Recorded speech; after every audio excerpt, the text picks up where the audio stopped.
नमस्कार प्रिय विद्यार्थियों, आप सभी का मेरे YouTube चैनल ऋणमा स्टडी पॉइंट में एक बार फिर से स्वागत है।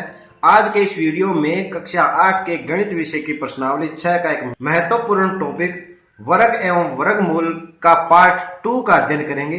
इससे पहले पार्ट 1 अपलोड किया जा चुका है, जिसमें वर्ग क्या है, वर्ग कैसे निकालते हैं और वर्ग के बारे में जो सामान्य जानकारी थी वो दी गई थी। इस वीडियो में उसके जो शेष भाग है उसका अध्ययन करेंगे। तो चलिए शुरू करते हैं। वर्ग, सबसे पहले अपने बात करेंगे कि जो वर्ग है वो क्या है, कि किसी भी संख्या को उसी संख्या से गुणा कर दिया जाए तो वो क्या कहलाता है, वर्ग। अब इसका एक विशेष गुण है पाइथागोरस त्रिक। पाइथागोरस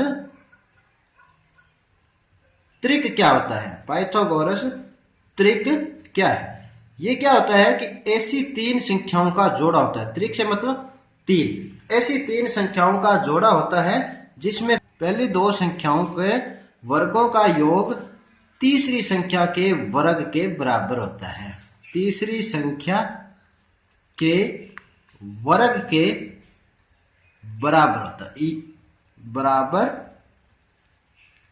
होता है। अर्थात ये तीन संख्याओं का जोड़ा है।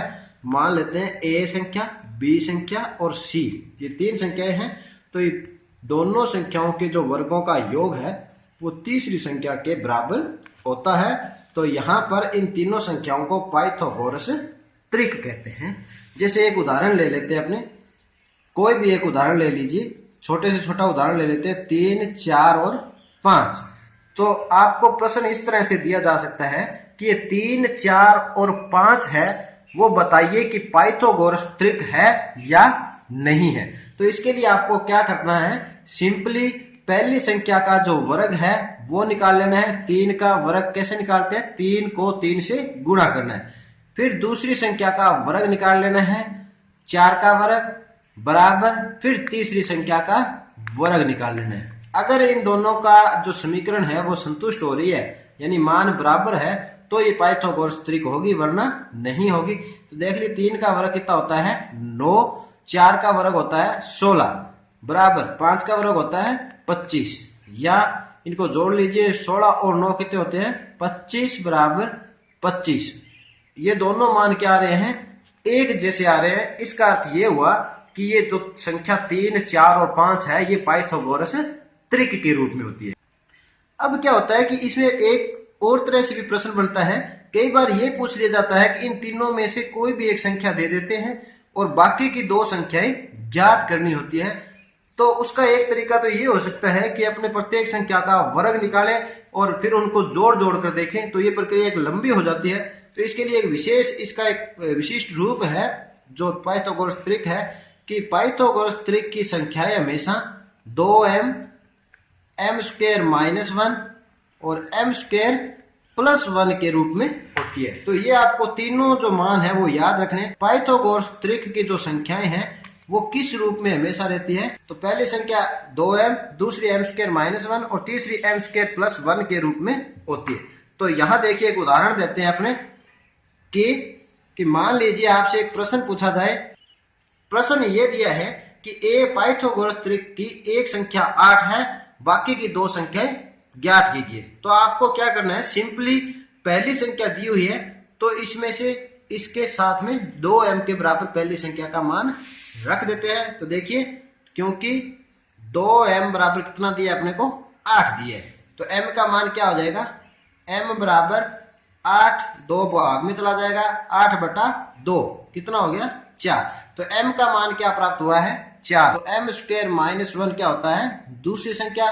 तो m का मान 4 रखते हैं, तो 4² - 1, 4² क्या है, 16 - 1, 16 में से 1 गया 15। तो इसका जो दूसरा पद है वो कितना हो जाएगा, 15।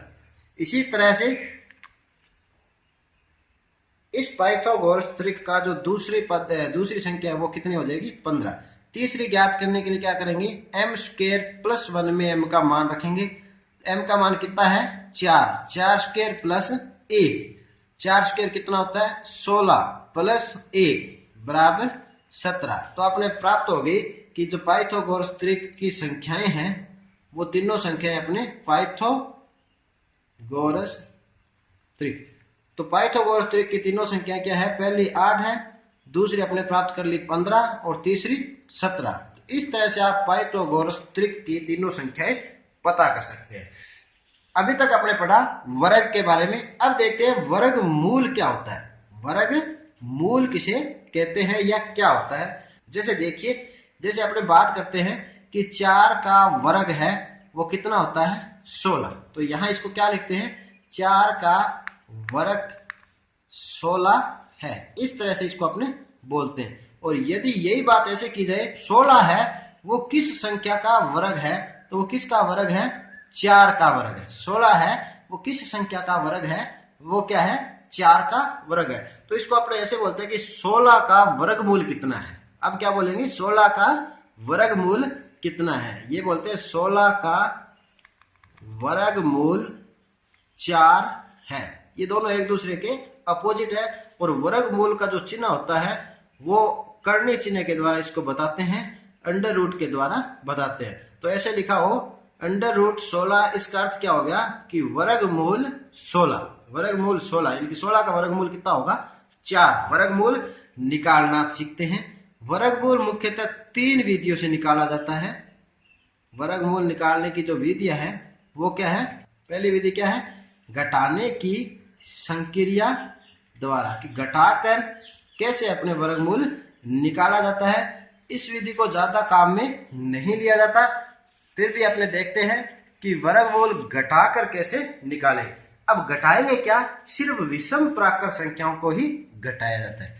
घटाएंगे किसको, और सिर्फ विषम प्राकृत संख्याओं को ही घटाया जाएगा। ये बात आपको ध्यान रखनी, विषम प्राकृत संख्या को घटाना है।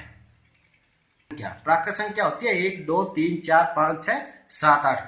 तो इस तरह से प्राकृत संख्या बढ़ती जाती है। विषम प्राकृत संख्या कौन सी होगी, 1 3 5 7 9। इस तरह से ये जो संख्याएं हैं वो क्या कहलाती है, विषम प्राकृत संख्या। तो एक उदाहरण लेते हैं अपने, कि अपने इसी 16 का वर्गमूल निकालते हैं, कि 16 का वर्गमूल निकालना है वो कौन सी, घटाने की संक्रिया द्वारा। तो देखिए 16 का वर्गमूल घटाने की संक्रिया से कैसे निकालते हैं। पहले विषम प्राकृत संख्या से घटाना शुरू करना है। तो 16 में पहले क्या घटाएंगे, 1, कितना प्राप्त हो गया, 15। फिर देखिए 15 में से क्या घटाएंगे, अगली प्राकृत संख्या 3, तो कितना प्राप्त हो गया, 12। फिर 12 में से 3 के बाद क्या आता है, 5, कितना प्राप्त हो गया, 12 में से 5 गया 7। 5 के बाद क्या प्राप्त होता है, 5 के बाद अगली जो विषम प्राकृत संख्या वो है 7, तो बराबर 0। तो जहां पर 0 आ जाए वहां घटाने की प्रक्रिया रोक देनी है। अब जो 16 का वर्गमूल है वो कितना हो गया, देखिए कितनी बार घटाया है, 1 बार 2 बार 3 बार और 4 बार। जितनी बार घटाने की संक्रिया होती है वही उस संख्या का क्या होता है, वर्गमूल। अतः 16 का वर्गमूल कितना हो गया, 4, क्योंकि 4 बार घटाया। दूसरी है अभाज्य गुणनखंड विधि और तीसरी है भागफल। इन दोनों विधियों का जो अध्ययन है वो अपने इससे आगे वाले वीडियो के अंदर करेंगे। तो आज के लिए इतना ही, मिलते हैं अगले वीडियो में इसी के शेष भाग के साथ। तब तक के लिए धन्यवाद।